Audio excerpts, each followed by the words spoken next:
we're going to begin to unpack something of this question of identity by considering John the Baptist's message and the impact of his ministry on himself, on John the Baptist, and how he responds to the adulation of the crowds. How does he respond to the fame? How does he respond to success? What we have to recognise and remind ourselves is that the people at the time were absolutely hungry for the Messiah. They wanted rescue.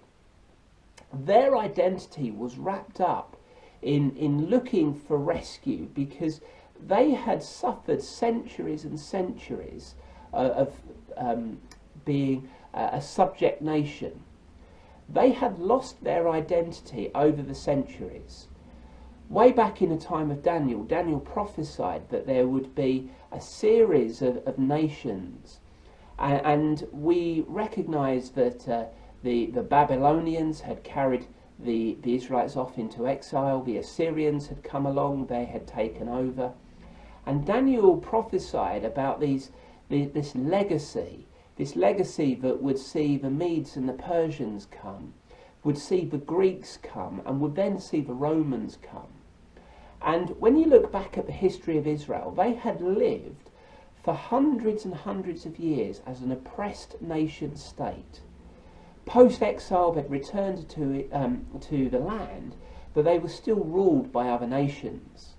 Apart from a brief period of about 80 years, from 142 years BC to about 63 BC, when a Jewish aristocracy called the Hasmoneans, a priestly family, had seized back control, and the nation of Israel had a little bit of autonomy again, until the Roman Empire came in with Ptolemy, who conquered the nation again. So I think if we look in our own modern society, we only have to look back over the last 50 years to see how nations that have been conquered and oppressed have risen up and wanted to fight to get their identity back.